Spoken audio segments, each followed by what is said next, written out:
Buletin Didik 22 Julai bersama saya Mimi Azira Abdullah. Assalamualaikum dan salam sejahtera.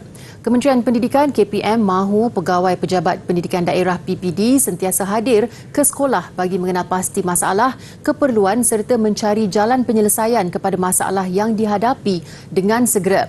Menteri Kanan Pendidikan Datuk Dr. Razzie Jidin berkata, persepsi atau tanggapan kehadiran PPD di sekolah sebagai mencari salah juga perlu diubah kerana sebagai institusi paling dekat dengan sekolah, PPD perlu menjadi rakan yang sentiasa berusaha membantu sekolah. Menerusi hantaran di Facebook, Datuk Dr. Razzie menjelaskan beliau bertemu 146 pegawai PPD yang menyertai siri kedua konvensyen PPD di Institut Aminuddin Baki Bandar Enstek Negeri Sembilan semalam. Pegawai PPD tegasnya perlu menjadi ejen yang bertanggungjawab menyebar luas dan menjelaskan mengenai dasar, perancangan serta hala tuju pendidikan negara yang digariskan KPM kepada kumpulan sasar iaitu guru, sekolah dan ibu bapa. PPD juga perlu menjadi pemudah cara antara pihak sekolah dengan Jabatan Pendidikan Negeri JPN. Hubungan baik antara PPD, pentadbir sekolah dan guru juga katanya akan membantu kelancaran pelaksanaan setiap dasar, perancangan serta transformasi pendidikan yang digariskan KPM. 3 pemenang teratas pertandingan kuis ASEAN peringkat kebangsaan 2022 kategori murid sekolah akan mewakili negara ke pertandingan kuis ASEAN peringkat rantau di Myanmar. Termasuk daripada kategori lain, pertandingan itu disertai 54,796 orang peserta. Pertandingan dimenangi Sky Broxelin Roy Maxwell dari Sekolah Menengah Kebangsaan SMK Mat Saleh di Ranau, Sabah. Tempat kedua, George Loh Ing Won dari SMK Methodist di Sibu, Sarawak dan Muhammad Adam Haikal Syahri Ismail dari SM Sains Kuala Terengganu, tempat ketiga. Jabatan Penerangan Malaysia dalam satu kenyataan memaklumkan kesemua pemenang masing-masing telah menerima hadiah wang tunai RM2,500, RM1,500 dan RM1,000 beserta sijil dan trofi. Pertandingan kuis ASEAN peringkat kebangsaan 2022 bertujuan meningkatkan tahap pengetahuan dan kesedaran mengenai hal ehwal ASEAN dalam kalangan peserta. Pertandingan berlangsung pada 1 hingga 30 Jun lalu, membabitkan 2 kategori iaitu kategori terbuka dan kategori murid sekolah. Sementara itu, Muhammad Fakhruddin Hassani dari Kedah diumumkan Johan bagi kategori terbuka, manakala Siti Aisyah Abdul Rahman dari Pahang naib Johan dan ketiga Argobinath Nair dari Sabah. Untuk tahun ini, pertandingan mencatat peningkatan daripada segi jumlah penyertaan sebanyak 16% berbanding 47,091 individu pada 2020. Pertandingan diadakan secara 2 tahunan di bawah kalender Jawatankuasa ASEAN mengenai kebudayaan dan penerangan dan sudah memasuki edisi ke-10 penganjurannya. Seterusnya, seorang pelajar jurusan Teknologi Pembinaan College Vocational KV Keningau, Sabah antara calon 50 terbaik bagi anugerah Global Student Prize 2022 anjuran check.org yang berpusat di Amerika Syarikat. Ia menjadikan Alishah Asa satu-satunya pelajar dari Malaysia layak ke pusingan akhir bagi anugerah yang dianggap paling berprestij dalam kalangan pelajar seluruh dunia. Alishah, 20 tahun, berjaya menjadi finalis atas pencapaian dan sumbangannya dalam bidang inovasi, sains matematik, kejuruteraan dan teknologi STEM, program pertukaran budaya serta hackathon. Tinggal di kawasan luar bandar, kejayaan Alishah membuktikan kemampuannya melangkaui keterangkuman di sekolahnya serta komuniti yang lebih luas. Dia juga telah mengetuai beberapa inisiatif sekolah dalam aktiviti berkaitan STEM, terutamanya memberi tumpuan kepada pelajar vocational dan pelajar berkeperluan khas. Dalam masa belajar tu, saya ada niat dalam diri sendiri. Saya tidak akan membiarkan masyarakat, terutamanya di kawasan pedalaman, tidak mengetahui tentang teknologi.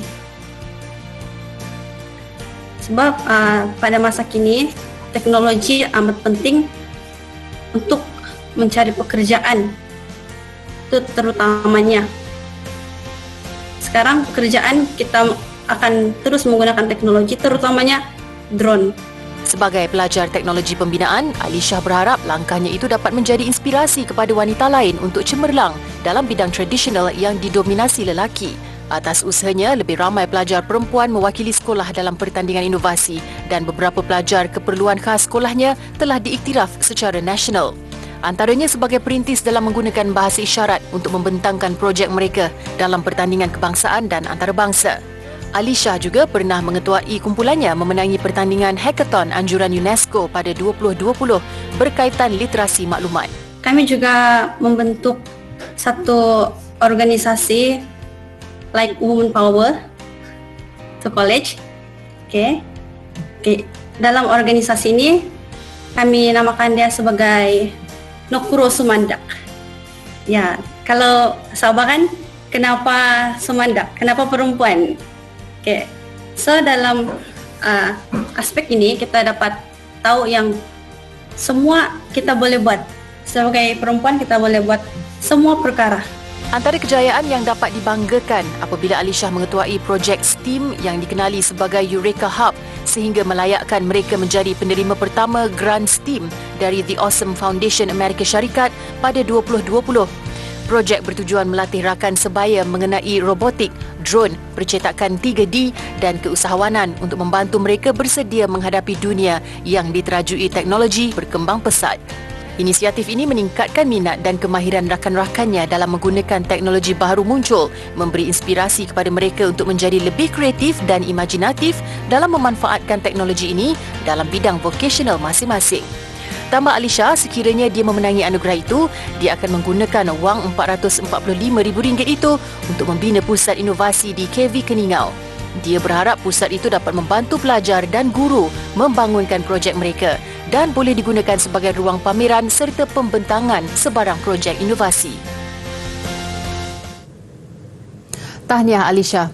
Pertandingan Olimpiad Fizik Antarabangsa IPHO 2022 pula 3 pingat gangsa diperolehi pasukan Malaysia. Ia juga sesuatu yang agak cemerlang khususnya dalam perkembangan bidang fizik di Malaysia. KPM melalui Facebook berkata mereka yang menang itu ialah Chang Kian Yao dari Sunway College, Lim Yu Cheng dari SMK Damansara Jaya Selangor dan Ong Ji Zheng dari Chung Ling Private High School Pulau Pinang. Seorang lagi peserta negara, Matthew Heng Yu Ji dari SMJK Jitsin Pulau Pinang mendapat sanjungan kehormat atau Honorable Mention. IPHO merupakan pertandingan terulung dalam bidang fizik membabitkan pelajar sekolah menengah dari 80 negara. Peserta bersaing secara individu untuk menyelesaikan masalah fizik bertaraf universiti membabitkan ujian amali dan teori. Untuk ujian amali, peserta perlu melakukan 2 eksperimen dalam tempoh 5 jam dan ujian teori dengan menjawab 3 soalan dalam tempoh 5 jam. Untuk IPHO 2022, peserta berpeluang melakukan eksperimen maya melibatkan jatuhan bebas sebutir bola di sebuah planet asing dan menyiasat sifat elektrik diod berbentuk silinder. Dalam ujian teori pula, peserta meneroka sifat magnet kekal, reka bentuk kejuruteraan teleskop angkasa James Webb dan hukum berskala dalam pelbagai cabang fizik. Pasukan negara telah berkampung di Jabatan Fizik Gunaan Fakulti Sains dan Teknologi Universiti Kebangsaan Malaysia UKM dari 4 hingga 18 Julai untuk menjalani bengkel latihan secara bersemuka, seterusnya bertanding secara dalam talian. Sejak penyertaan kali pertama pada 2002, pasukan Malaysia berjaya merangkul 1 pingat emas, 1 pingat perak, 14 gangsa dan 30 sanjungan kehormat.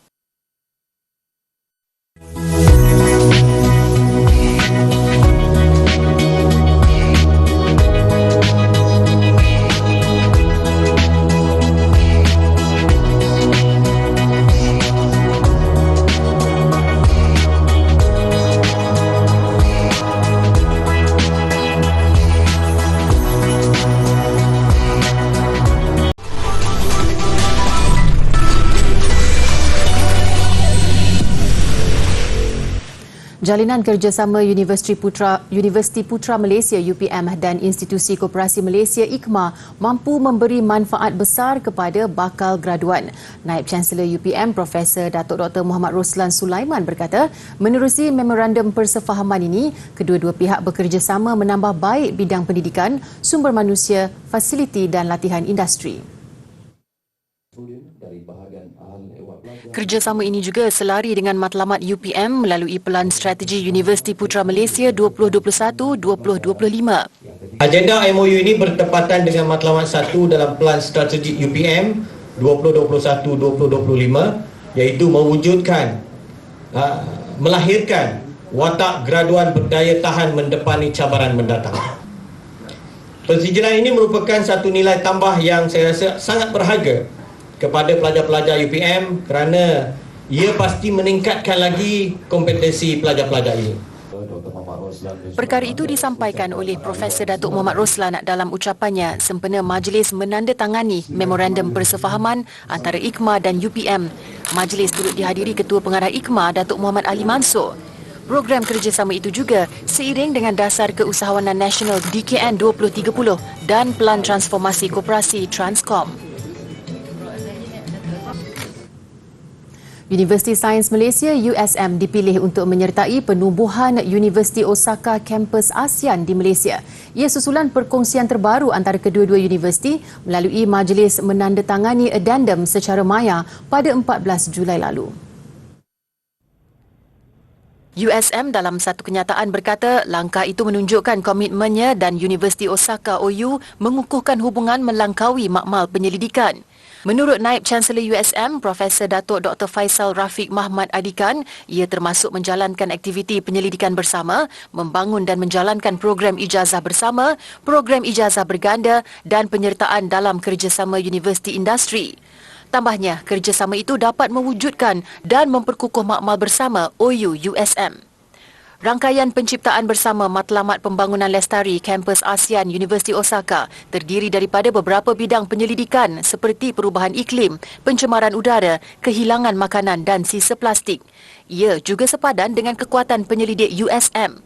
Beliau berharap ada daripada kalangan pihak industri yang berminat untuk menyertai USM OU dalam kerjasama universiti industri. Sementara itu, Timbalan Naib Chancellor Penyelidikan dan Inovasi USM, Datuk Dr. Abdul Rahman Muhammad berkata, perkongsian pintar kedua-dua pihak bertujuan mencari penyelesaian yang penting kepada manusia, penyelesaian kepada cabaran global dan bekerjasama dalam menyumbang kepada matlamat pembangunan mampan. Baiklah, setelah 2 tahun tiada penganjurannya akibat pandemik COVID-19, Festival Bunga dan Taman Floria di Raja Putrajaya kembali buat edisi ke-12 dengan komponen baru serta kelainan tersendiri. Menggabungkan pameran kepelbagaian bunga dan inovasi teknologi kesenian pencahayaan kreatif, festival bertaraf antarabangsa itu bakal berlangsung dari 29 Ogos hingga 4 September depan, menyasarkan kehadiran 500,000 pengunjung.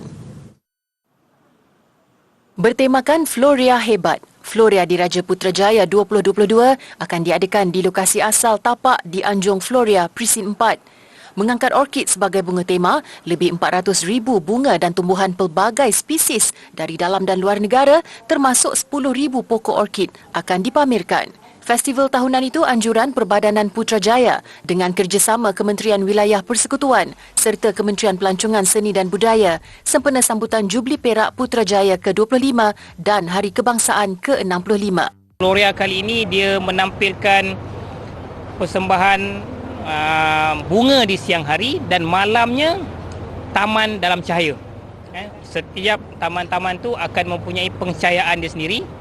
Dan mereka-mereka yang masuk saja ke Floria ni akan menikmati pesta cahaya pada waktu malam dengan kilauan lampu dan juga persembahan lampu.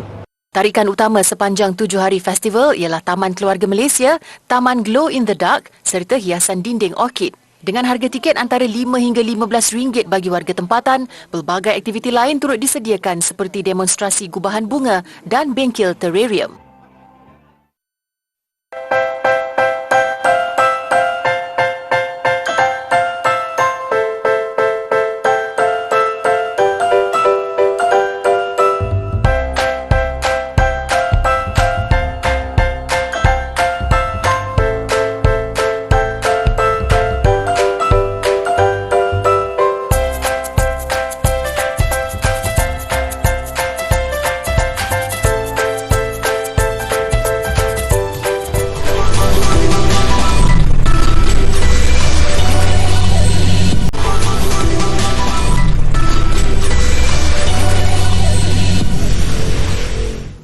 Bertemu kembali. Rumah terapung diperbuat daripada cardboard semakin mencuri tumpuan di Belanda. Digunakan untuk penginapan jangka pendek dan acara profesional. Konsep ini dilihat mampu mengembangkan bandar-bandar negara itu di atas air pada masa hadapan. Wickle boats diperbuat daripada segmen cardboard sepanjang 1.2 meter dengan berat 500 kg setiap satu. Setiap cardboard disaluti lapisan kalis air dan lapisan kayu serta menyalurkan haba dengan baik dan kalis bunyi. Ia juga fleksibel di mana ukuran setiap rumah boleh dipanjang atau dipendekkan. I think the uniqueness of this place is not only the material usage of it, that it's very sustainable use by cardboard and it's very well isolated and used a lot of recycled materials. We use our own power by the solar panels, things like that. So it's well thought about the building process, but it's also of the usage. Tambahnya, Wickle boats sesuai untuk mereka yang mempunyai ruang terhad di Belanda, khususnya Rotterdam yang semakin pesat berkembang. Semua rumah cardboard ini menyediakan fasiliti lengkap penginapan yang dipasang secara jimat ruang. Contohnya kolam jacuzzi ini yang terletak di bawah dek, selain katil dan televisyen yang disimpan di dalam dinding. Untuk penginapan satu malam, Wickle boat mengenakan bayaran serendah €250 atau kira-kira RM1,100. Salah satu acara cosplay dan konvensyen komik terbesar dunia, Comic Con, kembali dianjurkan pada skala penuh selepas 2 tahun. Pesta tahunan sejak 1970 ini menyaksikan puluhan ribu peminat budaya pop berhimpun di Pusat Konvensyen San Diego, Amerika Syarikat. Selain pelbagai pengumuman mengenai filem dan siri TV terbaru yang dinanti-nantikan, tumpuan acara sudah tentulah kostum yang disarungkan pengunjung. I'm here to have fun. I love just all the energy, the people, all the pop culture just coming together just to celebrate each other and have a great time. And there's just nothing else like it in the world. So it's like a kid in a candy store for me. We're big fans of comic books and superhero movies, anime obviously. So we've been trying for years to come, and we finally got in. This was our lucky golden ticket. Penganjur menjangkakan jumlah kehadiran kali ini menyamai pra-pandemik dengan lebih 130,000 pengunjung. Apapun, tidak kiralah datang sebagai hobbit, naga, superhero atau puteri, kesemua pengunjung diwajibkan memakai pelitup muka.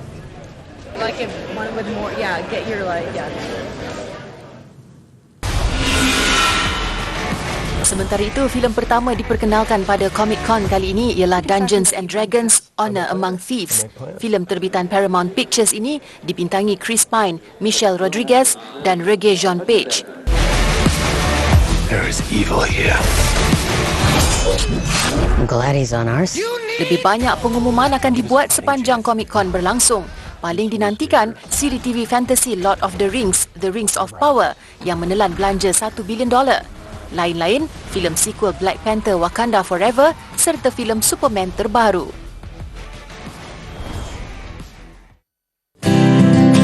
Hai adik-adik, hari ini kita berada di Muzium Negara dan sekarang ni kita berada di Galeri A, galeri yang memaparkan sejarah awal masyarakat di Malaysia. Jadi banyak koleksi yang dipamerkan di galeri ini dan antara koleksi yang kita nak tunjukkan pada hari ini ialah di sebelah kita ni adik-adik boleh lihat Loceng Donson. Loceng Donson ini merupakan artifak yang telah diwartakan di bawah objek warisan kebangsaan pada tahun 2009 di bawah Akta Warisan Kebangsaan 2005. Loceng Gansa ini ditemui di Kampung Pencu Muar dan kalau adik nak tahu koleksi Loceng Donson ini memaparkan simbol kuasa atau status sosial kepada seseorang pemilik ataupun komuniti dan masyarakat setempat lah. Dan koleksi ini dikatakan dihasilkan sekitar 150 tahun Masihi dan loceng Donson ini juga dikatakan sama dengan loceng yang ditemui di Batabang, Kampuchea.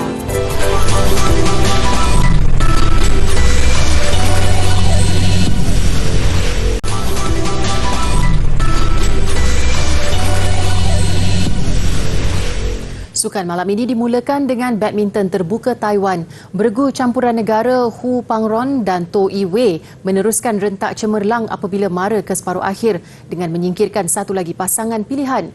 Mengiringi mereka ke separuh akhir, beregu lelaki Man Wei Chong, T Y Woon dan perseorangan lelaki Sung Ju Ven. Begitupun perseorangan wanita Goh Jin Wei gagal meneruskan cabaran apabila terkandas pada suku akhir.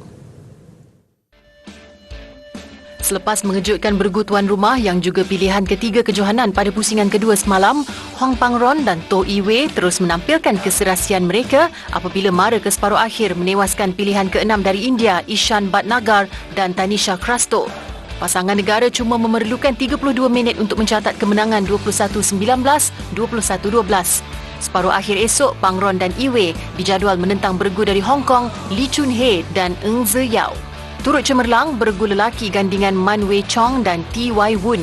Mereka menepati status selaku pilihan ke-6, menang straight set dalam masa 31 minit mengatasi pasangan tuan rumah Liao Ming Chun dan Yang Chun Sian 21-14, 21-19. Bagaimanapun, hasrat untuk melihat juara remaja dunia 2015 dan 2018 Goh Jin Wei meneruskan cabaran negara ke separuh akhir tidak kesampaian. Berdepan pilihan ketujuh dari Jepun Sanae Kawakami, Jin Wei tewas dalam permainan 3 set 9-21, 21-12 dan 16-21 dalam masa 44 minit. Ketika tumpuan peminat sukan tanah air terarah kepada penyertaan negara di Tamasya Sukan Commonwealth Birmingham 2022 turut membawa nama Malaysia di pentas antarabangsa ialah kontingen para yang akan beraksi di Sukan Para ASEAN 2022 di Solo, Indonesia. Sukan Para ASEAN berlangsung 30 Julai ini menyaksikan Malaysia menghantar kontingen seramai 116 orang keseluruhan membabitkan 73 atlet serta 43 jurulatih dan pegawai. Kontingen negara menyertai 11 daripada 14 jenis sukan yang dipertandingkan melibatkan 91 acara. Solo, Indonesia mengambil tanggungjawab selaku tuan rumah edisi ke-11 selepas Filipina menarik diri untuk menganjurkan edisi ke-10 susulan pandemik COVID-19. Untuk rekod pingat kontingen negara pada edisi terdahulu di Kuala Lumpur 2017, Malaysia menduduki tempat kedua di belakang Indonesia dengan 90 pingat emas, 85 perak dan 83 gangsa. Kejohanan Golf Pembangunan Remaja Srixon Malaysia 2022 bakal menawarkan pengalaman beraksi di peringkat elit dalam usaha melahirkan pelapis sukan golf bertaraf dunia pada masa akan datang. 4 pusingan dipertandingkan pada edisi pertama ini dengan menjelajah ke beberapa negeri terpilih bermula di Kelab Golf Sultan Abdul Aziz Shah Alam 29 September nanti. We start with 4 events this year. The calendar looks pretty packed. But for next year, yes, surely we are looking to also add a leg, 1 or 2 more legs, but surely one in East Malaysia, like social media. Kejohanan ini turut menawarkan mata ranking amatur dunia. Ia dipecahkan kepada 3 kategori utama, lelaki dan perempuan. Setiap penyertaan di bawah kategori 14 dan 18 tahun dikenakan caj RM300, manakala bawah 12 tahun sebanyak RM250. Baiklah, kejuaraan dunia Highline yang pertama di Switzerland mengakhiri buletin didik. 31 atlet dari serata dunia menyertai kejuaraan ini pada ketinggian lebih 2,000 meter dari aras laut dengan pemantauan keselamatan yang ketat. Saya Mimi Azira Abdullah, salam hormat dan kita jumpa lagi.